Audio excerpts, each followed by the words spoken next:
بسم اللہ الرحمن الرحیم نحمدہ و نصلی علی رسولہ الکریم اما بعد۔ آج کے استقبالیہ پروگرام کے صدر محترم جناب ساجد سیٹھ صاحب، مہا گٹھ بندھن کی گٹھ نیتا اور کارپوریشن میں اپوزیشن لیڈر کا عہدہ رکھنے والے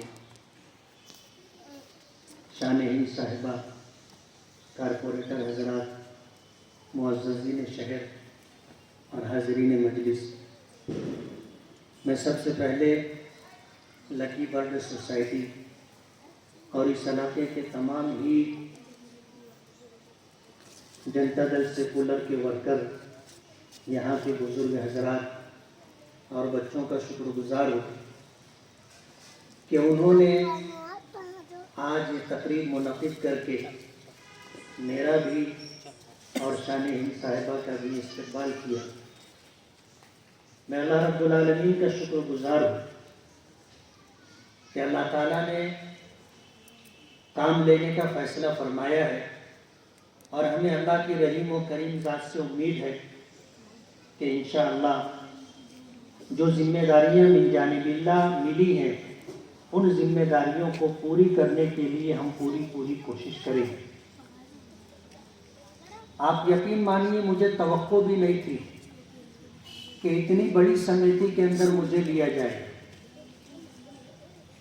اپ ودھان سمیتی، ابھی ہمارے ساتھی مستقیم ڈگنیٹی صاحب نے بتایا کہ اس کمیٹی کے اندر میں کیا کیا آتا ہے، یعنی کام کرنے کے لیے صرف اپنی کانسٹیٹوئنسی نہیں اور ودھان سبھا نہیں، بلکہ پورا مہاراشٹر آتا ہے، خاص طور پر اقلیتوں کو لے کر کے ان کا حق دلانے کے لیے جدوجہد اور کوشش کرنے کے لیے ایک بڑا مضبوط پلیٹ فارم۔ میں ایسا سمجھتا ہوں کہ بغیر کسی مطالبے کے جب یہ چیز ملی ہے، بغیر کسی ڈیمانڈ کے یہ چیز ملی ہے، تو انشاءاللہ اللہ کی مدد شامل حال رہے گی، اور اپنے ساتھیوں کے مشورے سے انشاءاللہ ہم لوگ کام کریں۔ اپ ودھان سمیتی، جب پہلی مرتبہ یہ خبر مجھے ملی کہ اس کمیٹی میں مجھے لیا گیا ہے ممبر کی حیثیت سے، تو میں ایسا سمجھ رہا تھا کہ ودھان سبھا میں جو قانون بنتا ہے،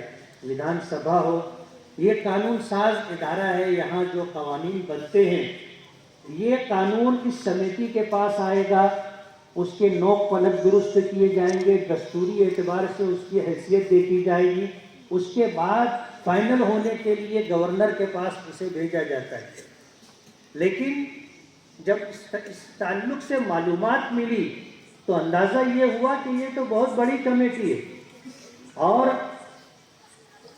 آج برسر اقتدار جو پارٹیاں ہیں، جیسے کانگریس ہے، این سی پی ہے، شیو سینا ہے، ان کے ممبروں کو ایسی بڑی بڑی سمیتی ملتی ہے، اور آج اس وقت چھوٹی پارٹیوں کو، جیسے جنتا دل سیکولر ہے یا MIM ہے اور اس طرح کی پارٹیاں، ان کی کوئی حیثیت بظاہر نظر نہیں آتی ودھان سبھا میں۔ لیکن بتانے والوں نے بتایا کہ کانگریس پارٹی میں بھی، NCP میں بھی مسلمان MLA تھے، لیکن اس سمیتی میں ان کو نہ لیتے ہوئے آپ کو لیا گیا، ایک مسلمان ہونے کی حیثیت سے۔ اور پھر یہ کہ اللہ پاک نے جو دین کا علم دیا ہے، اگر اسلام کے خلاف کوئی قانون بنتا ہوگا، پھر وہ قانون ہاؤس میں پاس ہونے کے بعد اس سمیتی میں آئے گا، تو آپ کو ہاؤس میں بھی اس پر گفتگو کرنے کا موقع رہے گا، اور اس سمیتی میں بھی آپ اس تعلق سے اپنی ذمہ داری نبھا سکیں گے، پوری کر سکیں گے۔ اب یہ عہدہ ملا ہے، شہر میں کانگریس پارٹی کے لوگوں کے پیٹ میں جو مروڑ ہوتا رہا، آپ نے اخبارات میں دیکھا ہوگا، ایک اپنا مزاج شروع سے رہا ہے کہ دین سے وابستگی کی بنا پر کوئی کام اگر ہم سے ہوا ہے تو میں اس کا شور شار نہیں کر پاتا۔ جس طرح اس کو سیاسی طور پر بھنانا چاہیے، سیاسی طور پر اس سے جو فائدہ اٹھانا چاہیے، اس چیز میں پیچھے رہ جاتا ہوں۔ مجھے لوگوں نے اس بات پر بتایا آمادہ کیا کہ آپ کو اس اپ ودھان سمیتی میں آپ کو لیا گیا ہے، تو اس تعلق سے بڑا پروگرام ہونا چاہیے، کل کی ہی بات ہے۔ اور آج لکی برڈ سوسائٹی کی اور اس علاقے کے لوگوں نے ایک استقبالیہ پروگرام رکھا، مجھے بڑی خوشی ہے، میں بہت بہت شکر گزار ہوں۔ آج کانگریس پارٹی کے لوگوں نے اس بات کو لے کر کے جو ہلہ گلہ کیا اور کہا کہ یہ بات غلط ہے اور مفتی صاحب جھوٹ بولتے ہیں، ظاہر بات ہے عہدہ سرکار کی طرف سے ملا ہے تو یہ تو سب کے علم میں آ جائے گا، لیکن یہ اتنے نادان ہیں، اتنے بیوقوف ہیں کہ ایسے مدعے پر مخالفت کرتے ہیں جس پر ان کو منہ کی کھانی پڑے گی۔ حالات ہیں، آئیں گے سامنے۔ آج کل کا شام نامہ میں نے دیکھا، دیگر اخبارات دیکھے تو ہمارے ماجی آمدار شیخ رشید صاحب نے جو ہے آگرہ روڈ کے مدعے کو لے کر کے یہ کہا کہ اگر دم ہے تو آگرہ روڈ کے کام کو روک کر کے بتائیں۔ آپ گواہ ہیں، شہر اس بات کا گواہ ہے کہ ہم نے کبھی کام کو روکنے کی کوشش نہیں کی۔ کام کوئی بھی کرے، کام ہونا چاہیے، کبھی ہم نے کام روکنے کی کوشش نہیں کی، اور ہم نے یہ نہیں کہا کہ ہم کام نہیں کرنے دیں گے۔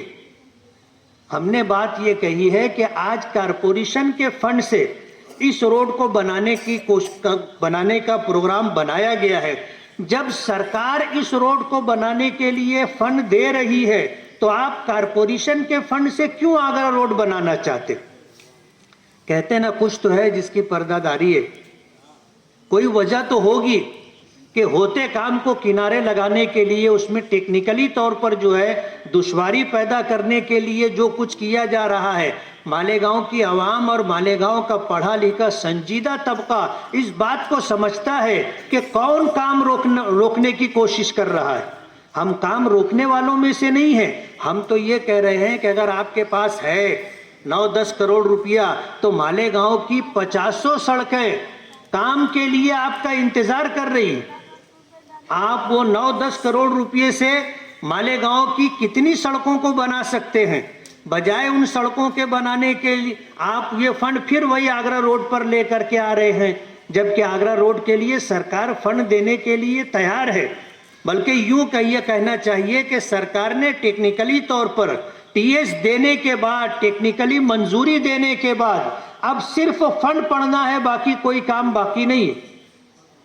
حالات کی وجہ سے جو تاخیر ہوئی ہے وہ صرف کسی ایک شعبے میں نہیں، سرکار کے تمام شعبوں میں یہ تاخیر چل رہی ہے، اور مہاراشٹر سرکار کے پاس فنڈ کی کمی ہے۔ وجہ اس کی یہ ہے کہ جی ایس ٹی کے ٹیکس کا جو حصہ کیندر سرکار کی طرف سے ریاستی سرکار کو ملتا ہے، تقریباً 35 سے 40 ہزار کروڑ روپیہ کیندر سرکار نے، مرکزی حکومت نے روک لیا ہے، اسٹیٹ گورنمنٹ مہاراشٹر کو دیا نہیں ہے۔ اس کی وجہ سے دقتیں آ رہی ہیں، تاخیر ہو رہی ہے۔ آگرہ روڈ بننا چاہیے۔ آج جو لوگ بنانے کی بات کر رہے ہیں وہ 20 سال سے بنا رہے ہیں۔ کیا بنا رہے ہیں اور کس کو بنا رہے ہیں آپ سمجھ رہے ہیں۔ 20 سال سے وہ لوگ آگرہ روڈ کے نام پر مالیگاؤں کی عوام کو بنا رہے ہیں۔ تو ہم نے کام روکنے کی بات نہیں کی، ہم تو یہ کہتے ہیں کہ آپ کام کرو، مبارک ہو۔ جب اس کام کے لیے سرکار 10-11 کروڑ روپیہ دے رہی ہے تو سرکار کے فنڈ سے یہ روڈ بن جانے دو، اور جو 9-10 کروڑ روپیہ آپ آگرہ روڈ کے نام سے پھر کارپوریشن سے نکالنا چاہتے ہیں، اسی فنڈ سے آپ مالیگاؤں کی 10-20 اچھی روڈ بنا دو، مالیگاؤں کی عوام آپ کا استقبال کرے گی۔ لیکن کہتے ہیں نا کہ انسان کی سوجھ بوجھ، انسان کی سمجھ اور اس کا پروگرام اس کی زبان کے پیچھے ہوتا ہے۔ ایسے لوگوں کو بولنے کا موقع دینا چاہیے، جب وہ بولتے ہیں تو سمجھ میں آتا ہے کہ ان کا پروگرام کیا ہے۔ آگرہ الیکشن آنے والا ہے، آگرہ روڈ کو لے کر کے یہ اسمبلی الیکشن ہارے ہیں، اور انشاءاللہ آگرہ روڈ کو لے کر کے یہ کارپوریشن الیکشن بھی ہاریں گے۔ آج یہ بات کرتے ہیں کہ مہا گٹھ بندھن جو ہے اپنے کرتوتوں کی وجہ سے ٹوٹے گا۔ آج الحمدللہ اللہ کا بے پناہ کرم ہے، ہمارا گٹھ بندھن بہت مضبوط ہے الحمدللہ۔ کہیں سے کسی طرح کی کوئی مخالفت نہیں ہے. جن لوگوں کو مخالفت کے لیے آمادہ کیا گیا تھا اور اپنے مفاد کو لے کر کے جو لوگ آگے بڑھ رہے تھے، اللہ نے ان کو منہ کی کھلا دی ہے. آج وہ ذلیل ہو کر کے گھر پر بیٹھے اور کہتے ہیں حق و حقدار نصیب. شان ہند صاحبہ کو جو ہے اپوزیشن لیڈر تمام کارپوریٹروں نے مہا گٹھ بندھن کا بنایا تھا، یہ عہدہ ان تک پہنچ گیا. اور ہم لوگوں نے کوئی بہت زیادہ جلد بازی کی ہو، اٹھا پٹک کی ہو، ایسا نہیں. ہم لوگوں نے ایک پروگرام کے تحت اپنے کام کو آگے بڑھا رہے تھے. جیسا مستقل ڈپٹی صاحب نے آپ کو بتایا کہ جب ان کو لگا کہ کورٹوں میں ان کو ذلیل ہونا پڑے گا، کورٹوں میں ان کو ذلیل ہونا پڑے گا، تو انہوں نے از خود جو ہے اپوزیشن لیڈر کا لیٹر میئر صاحبہ نے شان ہند صاحبہ کو دے دیا. وہ ایسا سمجھ رہے تھے کہ ان کے اس عمل کے بعد ہم لوگ جو ہے اپنی پٹیشن واپس لے لیں اور کورٹ سے ہم پیچھے ہٹ جائیں گے. مستقل ڈگنیٹی صاحب سے بات ہوئی تو انہوں نے یہ پروگرام بتایا کہ ہم لوگوں کو اب آگے بڑھ گئے ہیں تو پیچھے نہیں ہٹنا ہے. کورٹ کے ذریعے سے فیصلہ ہو جانے کے بعد پھر ہمیں آگے کوئی اندیشہ، کوئی تکلیف نہیں ہوگی، ورنہ ان کا بھروسہ نہیں. آج انہوں نے لیٹر دیا، پھر یہ دوبارہ کچھ نہ کچھ بھان اس میں ڈال سکتے. اس لیے کورٹ میں وہ لیٹر پیش کیا گیا اور کورٹ نے اپنے فیصلے کی مہر اس پر لگا دی. مہر ثبت ہونے کے بعد اب یہ آخر تک کچھ نہیں کر سکیں گے اور انشاءاللہ مہا گٹھ بندھن کی جو ہے ہماری گٹھ نیتا وہی اپوزیشن لیڈر آخر تک رہے گی. اور آنے والے دنوں میں اللہ نے چاہا تو اللہ مزید عزتوں سے نوازیں گے. میں بہت بہت شکر گزار ہوں آپ سبھی حضرات کا کہ آپ پارٹی سے اس درجے میں تعلق رکھتے ہیں اور اس طرح کام کرنے والوں کی حوصلہ افزائی کا پروگرام بناتے ہیں. میں اپنے تمام کارپوریٹر ساتھیوں کا، لکی بٹر سوسائٹی کا، اس ادارے، اس علاقے کے بزرگوں کا، نوجوانوں کا، ورکروں کا بہت بہت شکر گزار ہوں اور آپ سے یہ وعدہ کرتا ہوں کہ کام کرنے کی طرف لیے آپ کی طرف سے جو سجھاؤ آئے گا ہم آپس میں مشورہ کرنے کے بعد فیصلہ کریں گے اور آپ کے لیے جو کام ہے وہ انشاءاللہ ہم کر کے دیں گے. ہم اپنی حیثیت سے بڑھ کر کے کوشش کریں گے. اللہ کی ذات سے امید ہے آج اللہ نے جہاں تک پہنچایا ہے اس عہدے کا فائدہ اٹھا کر کے مالیگاؤں کی وکاس اور مالیگاؤں کے کاموں کے لیے انشاءاللہ ہم لوگ کوشش کریں گے. بہت بہت شکریہ.